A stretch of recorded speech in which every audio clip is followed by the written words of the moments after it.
Thank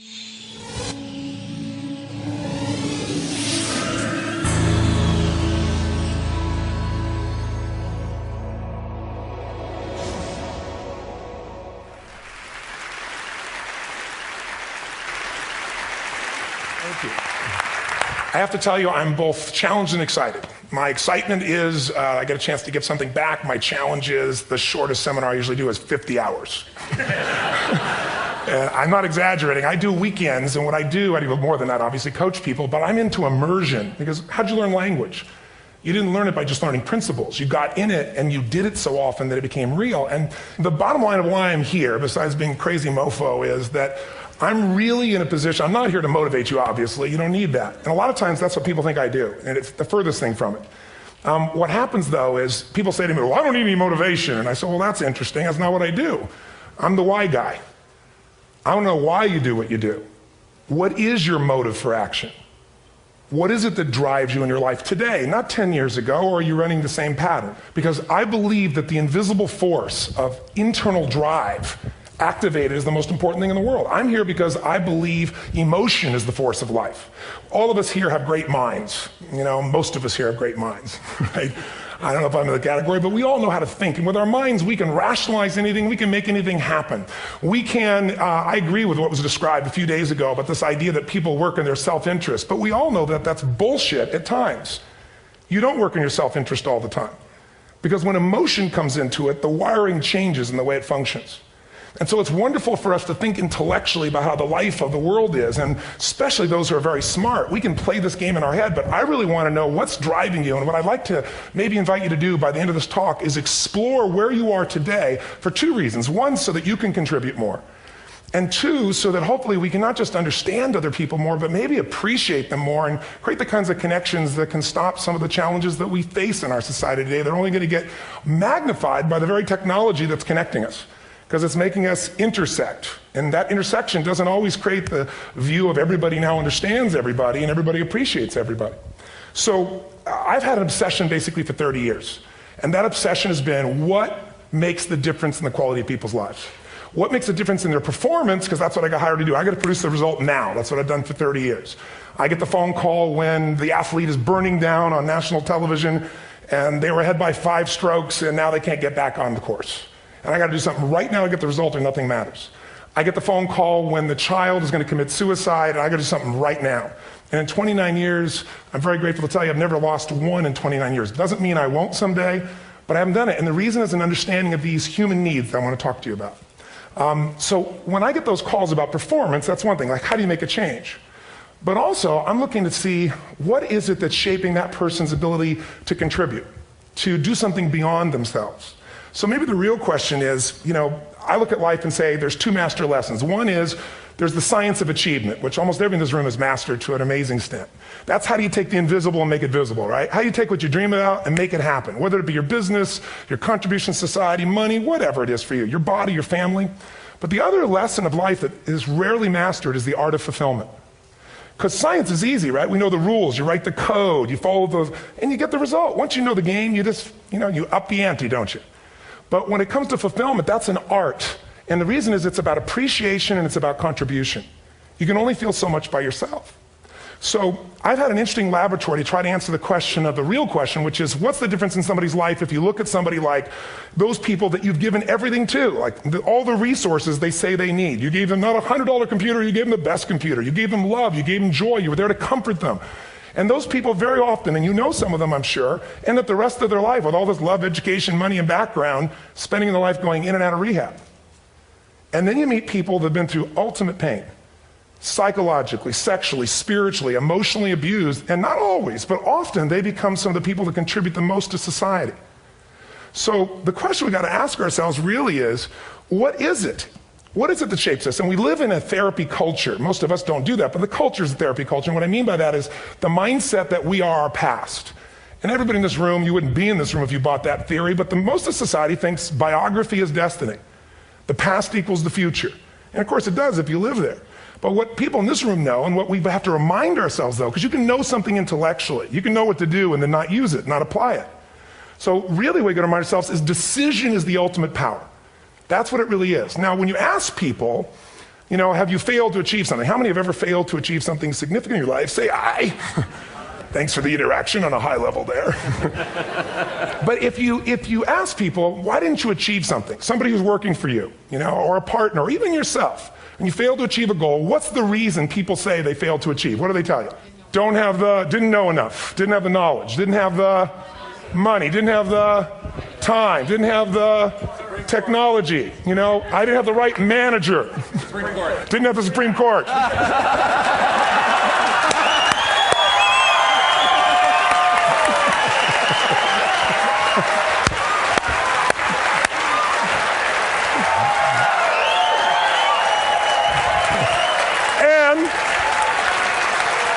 And what do all those, including the Supreme Court, have in common? They are a claim to you missing resources. And they may be accurate. You may not have the money. You may not have the Supreme Court. But that is not the defining factor.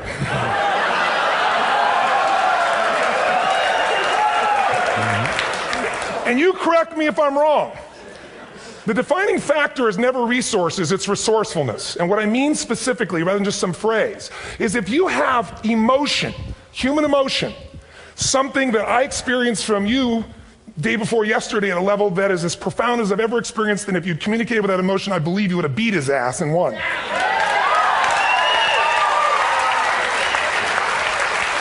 But how easy for me to tell him what he should do. Idiot, Robbins. But I know when we watched a debate at that time, there were emotions that blocked people's ability to get this man's intellect and capacity and the way they came across to some people in that day. Because I know people that wanted to vote in your direction and didn't, and I was upset. But there was emotion that was there. How many know what I'm talking about here? Say aye. So emotion is it, and if we get the right emotion, we can get ourselves to do anything. We can get through it. If you're creative enough, playful enough, fun enough, can you get through to anybody, yes or no? If you don't have the money, but you're creative and determined enough, you find the way. So this is the ultimate resource, but this is not the story that people tell us, right? The story people tell us is a bunch of different stories. They tell us we don't have the resources, but ultimately, if you take a look here, flip it up if you would. They say, what are all the reasons they have in common? We said that. Next one, please. He's broken my pattern, that son of a bitch. But I appreciated the energy, I'll tell you that. What determines your resources? We said decisions shape destiny, which is my focus here. If decisions shape destiny, what determines it is 3 decisions. What are you going to focus on? Right now, you have to decide what you're going to focus on. In this second, consciously or unconsciously, the minute you decide to focus on something, you've got to give it a meaning. And whatever that meaning is produces emotion. Is this the end or the beginning? Is God punishing me or rewarding me, or is this the roll of the dice? And emotion then creates what we're going to do, or the action. So think about your own life, the decisions that have shaped your destiny. And that sounds really heavy, but in the last 5 or 10 years, 15 years, haven't there been some decisions you've made that if you made a different decision, your life would be completely different? How many can think of one, honestly? Better or worse? Say aye. So the bottom line is maybe it was where to go to work and you met the love of your life there. Maybe it was a career decision. I know the Google geniuses I saw here. I understand that their decision was to sell their technology at first. What if they made that decision versus to build their own culture? How would the world be different? How would their lives be different? Their impact. The history of our world is these decisions. When a woman stands up and says, no, I won't go to the back of the bus, she didn't just affect her life. That decision shaped our culture. Or someone standing in front of a tank. Or being in a position like Lance Armstrong and someone says to you, you got testicular cancer. That's pretty tough for any male, especially if you ride a bike. Right? You got it in your brain, you got it in your lungs. But what was his decision of what to focus on? Different than most people. What did it mean? It wasn't the end, it was the beginning. What am I going to do? He goes off and wins 7 championships he never won once before the cancer because he got emotional fitness, psychological strength. That's the difference in human beings that I've seen of the 3 million I've been around. Because that's about my lab. I've had 3 million people from 80 different countries that I've had a chance to interact with over the last 29 years. And after a while, patterns become obvious. You see that South America and Africa maybe connect in a certain way, right? Other people say, oh, that sounds ridiculous. It's simple. So what shaped Lance? What shapes you? 2 invisible forces. Very quickly.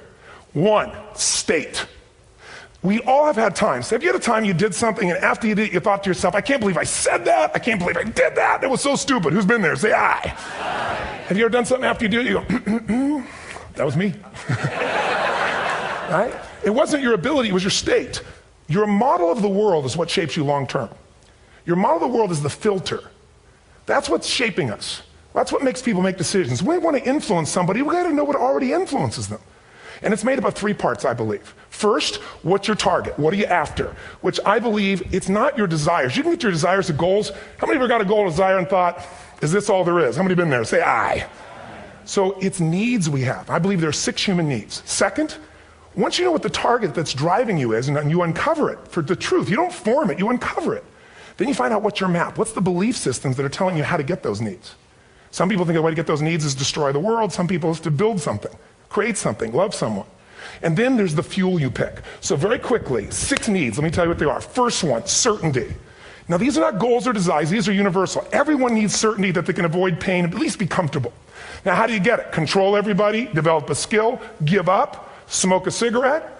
And if you got totally certain, ironically, even though we all need that, like if you're not certain about your health or your children or money, you don't think about much more. You're not sure the ceiling's going to hold up. You're going to listen to any speaker. But while we go for certainty differently, if we get total certainty, we get what? What do you feel if you're certain? You know what's going to happen, when it's going to happen, how it's going to happen. What would you feel? Bored out of your mind. So God, in her infinite wisdom, gave us a second human need, which is uncertainty. We need variety. We need surprise. How many of you here love surprises? Say aye. Bullshit. You like the surprises you want. The ones you don't want, you call problems, but you need them. So variety is important. Have you ever rented a video or a film that you've already seen? Who's done this? Get a fucking life. Right? Why are you doing it? You're certain it's good because you read it before, saw it before, but you're hoping it's been long enough you've forgotten enough there's variety. Third human need, critical, significance. We all need to feel important, special, unique. You can get it by making more money. You can do it by being more spiritual. You can do it by getting yourself in a situation where you put more tattoos and earrings in places humans don't want to know. Whatever it takes. The fastest way to do this, if you have no background, no culture, and no belief in resources or resourcefulness, is violence. If I put a gun to your head and I live in the hood, instantly I'm significant. 0 to 10, how high? 10. How certain am I you're going to respond to me? 10. How much uncertainty? Who knows what's going to happen next? Kind of exciting, like climbing up into a cave and doing that stuff all the way down there. Total variety and uncertainty. And it's significant, isn't it? So you're willing to risk your life for it. So that's why violence has always been around and will be around unless we have a consciousness change as a species. Now you can get significance a million ways, but to be significant, you got to be unique and different. Here's what we really need. Connection and love, fourth need. We all want it. Most people settle for connection because love's too scary. Don't want to get hurt. Who here has ever been hurt in an intimate relationship? Say aye. If you don't raise your hand, you'll have about other shit too. Come on. And you're going to get hurt again. Aren't you glad you came to this positive visit? But here's what's true. We need it. We can do it through intimacy, through friendship, through prayer, through walking in nature. If nothing else works for you, get a dog. Don't get a cat, get a dog. Because if you leave for 2 minutes, it's like you've been gone for 6 months when you show back up again 5 minutes later, right? Now, these first 4 needs, every human finds a way to meet. Even if you lie to yourself, even if you have split personalities. But the last 2 needs, the first 4 needs are called the needs of the personality, is what I call it. The last 2 are the needs of the spirit. And this is where fulfillment comes. You won't get fulfillment from the first 4. You'll figure a way, smoke, drink, do whatever, meet the first 4. But the last 2, number 5, you must grow. We all know the answer here. If you don't grow, you what? If a relationship's not growing, if a business is not growing, if you're not growing, it doesn't matter how much money you have, how many friends you have, how many people love you, you feel like hell. And the reason we grow, I believe, is so we have something to give of value. Because the 6th need is to contribute beyond ourselves. Because we all know, corny as it sounds, the secret to living is giving. We all know life's not about me, it's about we. This culture knows that. This room knows that. And it's exciting. When you see Nicholas up here talking about his $100 computer, the most passionate, exciting thing is here's a genius, but he's got a calling now. You can feel the difference in him. And it's beautiful. And that calling can touch other people. In my own life, my life was touched because when I was 11 years old, Thanksgiving, no money, no food, and we're not going to starve, but my father was totally messed up. My mom was letting him know how bad he messed up. And somebody came to the door and delivered food. My father made 3 decisions. I know what they were briefly. His focus was, this is charity. What does it mean? I'm worthless. What do I got to do? Leave my family, which he did. The time, one of the most painful experiences of life. My 3 decisions gave me a different path. I said, focus on, there's food, what a concept. You know? Second, but this is what changed my life. This is what shaped me as a human being. Somebody's gift, I don't even know who it is. I thought, my father always said, no one gives a shit. And all of a sudden, somebody I don't know, they're not asking for it, this is giving our family food, looking out for us. It made me believe this. What does it mean? That strangers care. And what that made me decide is if strangers care about me and my family, I care about them. What am I going to do? I'm going to do something to make a difference. So when I was 17, I went out one day on Thanksgiving. It was my target for years, have enough money to feed 2 families. Most fun thing I ever did in my life, most moving. Then next year I did 4. And I didn't tell anybody what I was doing. Next year, 8. I wasn't doing it for brownie points, but after 8, I thought, shit, I could use some help. So sure enough, I went out, and what did I do? I got my friends involved, and I grew companies, and then I got 11 companies, and I built a foundation. Now, 18 years later, I'm proud to tell you, last year we fed 2 million people in 35 countries through our foundation, all during the holidays, Thanksgiving, Christmas, in all the different countries around the world. It's been fantastic. Thank you. So I don't tell you that to brag. I tell you because I'm proud of human beings because they get excited to contribute once they've had the chance to experience it and not talk about it. So finally, I'm about out of time, the target that shapes you, here's what's different about people. We have the same needs, but are you a certainty freak? Is that what you value most, or uncertainty? This man here couldn't be a certainty freak if he climbed through those caves. Are you driven by significance or love? We all need all 6, but whatever your lead system is tilts you in a different direction. And as you move in a direction, you have a destination or destiny. The second piece is the map.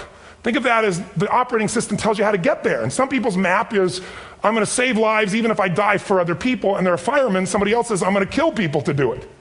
They're trying to meet the same needs of significance, right? They want to honor God or honor their family, but they have a different map. And there are 7 different beliefs. I can't go through them because I'm done.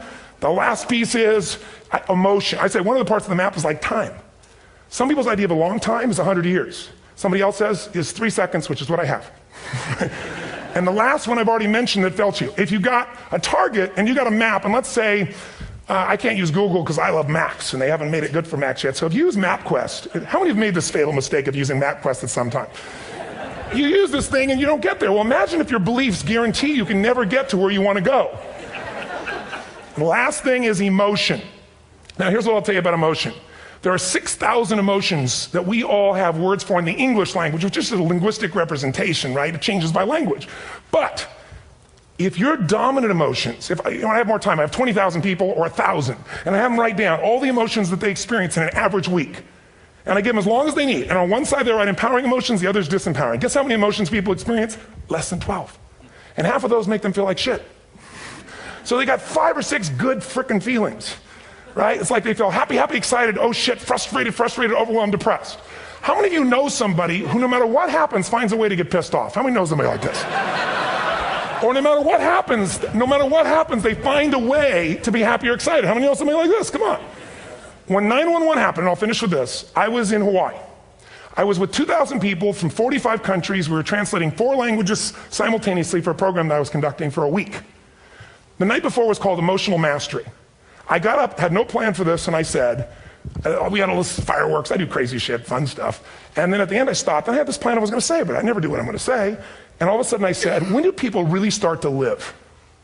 When they face death. And then I went through this whole thing about if you were going to get off this island, if 9 days from now you were going to die, who would you call, what would you say, what would you do? One woman, well that night is when 911 happened. One woman had come to the seminar, and when she came there, her previous boyfriend had been kidnapped and murdered.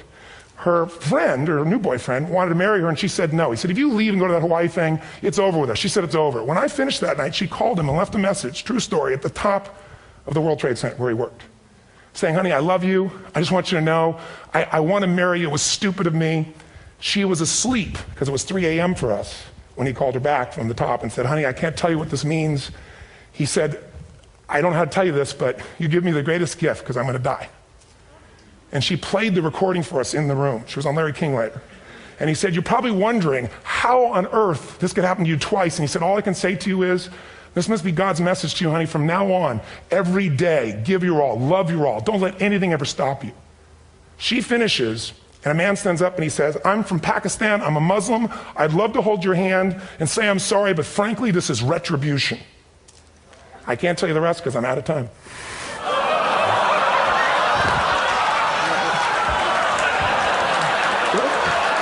Are you sure? Finish the story. 10 seconds. 10 seconds. No, I want to be respectful. 10 seconds. All I can tell you is I brought this man on stage with a man from New York who worked in the World Trade Center, because I had about 200 New Yorkers there. More than 50 had lost their entire companies, their friends, marking off their Palm Pilots. One financial trader, this woman made of steel, bawling. 30 friends crossing off that all died. And what I did to people is said, what are we going to focus on? What does this mean, and what are we going to do? And I took the group and got people to focus on, if you didn't lose somebody today, your focus is going to be how to serve somebody else. There are people, one woman got up and she was so angry and screaming and yelling. She wasn't from New York, she's not an American, she doesn't know anybody here. I said, you always get angry. She said, yes. Guilty people got guilty, sad people got sad. And I took these two men and did what I call an indirect negotiation. Jewish man with family in the occupied territory, from New York, who would have died if he was at work that day. And this man who wanted to be a terrorist, and made it very clear. And the integration that happened is on a film, which I'll be happy to send you, so you can really see what actually happened instead of my verbalization of it. But the two of them not only came together and changed their beliefs and models of the world, but they've worked together to bring, for almost 4 years now, to various mosques and synagogues, the idea of how to create peace. And he wrote a book, which is called My Jihad, My Way of Peace. So transformation can happen. So my invitation to you is this. Explore your web, the web in here. The needs, the beliefs, the emotions that are controlling you, for two reasons. So there's more of you to give. Achieve too. We all want to do it, but I mean give, because that's what's going to fill you up. And secondly, so you can appreciate, not just understand, that's intellectual, that's mind, but appreciate what's driving other people. It's the only way our world's going to change. God bless you. Thank you. I hope this will serve. Tony Robbins.